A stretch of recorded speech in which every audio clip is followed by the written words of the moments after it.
അപ്പം നമ്മുടെ ഇന്നത്തെ ഡേ 16 ക്ലാസ് കഴിഞ്ഞു. ഡേ 16 കഴിഞ്ഞപ്പോൾ എന്തായി, ഞാൻ വീക്കെൻഡ് ആയതുകൊണ്ട് ഞാൻ പ്രിപ്പയർ ചെയ്തിട്ടുണ്ടായിരുന്നില്ല. മൊത്തം വെറുതെ കളിച്ച് നടന്നു. പുറത്തൊന്നും പോയില്ല, വീട്ടിൻ്റെ ഉള്ളിൽ തന്നെ ഫ്രണ്ട്സൊക്കെ ആയിട്ടിരുന്ന് വെറുതെ ടൈം കളഞ്ഞു. അപ്പോൾ പ്രിപ്പയർ ചെയ്യാന്ന് പറഞ്ഞാൽ കുറേ പഠിക്കാണ്ടല്ലോ, അവരിപ്പോൾ തരുന്ന കാര്യങ്ങൾ പഠിക്കാണ്ടിരുന്നാൽ കാര്യമില്ലല്ലോ. അപ്പോൾ പഠിച്ചില്ലായിരുന്നു. പുതിയ വേർഡ്സ് അല്ലേ, അതൊക്കെ പഠിക്കണമായിരുന്നു. ഒന്നും പഠിച്ചില്ലായിരുന്നു. പക്ഷേ നമുക്ക് സെൻറ്റൻസൊക്കെ ഉണ്ടാക്കാൻ കുഴപ്പമില്ല. മീൻസ് മുമ്പ് കേട്ട് പരിചയമുള്ള വേർഡ്സ് തന്നെയാണല്ലോ യൂസ് ചെയ്യുന്നത്. അപ്പോൾ അത് പ്രശ്നം ഉണ്ടായിരുന്നില്ല. ഇനി നമ്മൾ നാളെ മുതൽ റീഡിങ്ങും ലേണിങ്ങും തുടങ്ങാൻ റീഡിങ്ങും ലിസണിങ്ങും തുടങ്ങാൻ പോവാണ്. ഗ്രാമർ പാട്ടൊക്കെ ഒരുവിധം ഒന്ന് സെറ്റിലായി. അപ്പം ഇനി റീഡിങ്ങും ലിസണിങ്ങും ഒക്കെ തുടങ്ങും. എന്താവെന്തോ ഈ ക്ലാസ്സിൽ തുടങ്ങുമ്പോൾ തന്നെ ചോദ്യം ചോദിക്കും മാം, ഇങ്ങനെ എങ്ങനെയുണ്ടായിരുന്നു ദിവസം, എങ്ങനെയുണ്ടായിരുന്നു വീക്കെൻഡ്.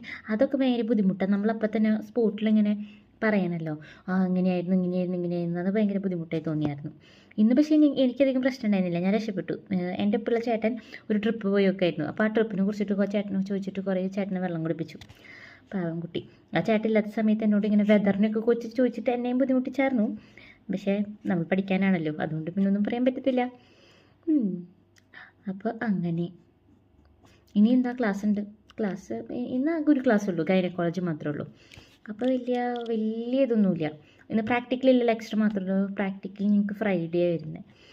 അപ്പോൾ ഇന്നൊരു ക്ലാസ് ഉള്ളൂ. അപ്പോൾ വലിയ ബിസിയല്ല. പക്ഷെ എന്നാലും ഇനി ക്ലാസ്സിന് വേണ്ടിയിട്ട് റെഡി ആയിട്ട് പോയിട്ട് പിന്നെ തിരിച്ചു വരുമ്പോൾ തന്നെ ആ ദിവസം മൊത്തം പോവും. അതാണ് സീൻ. അപ്പോൾ ശരി, ഇപ്പോൾ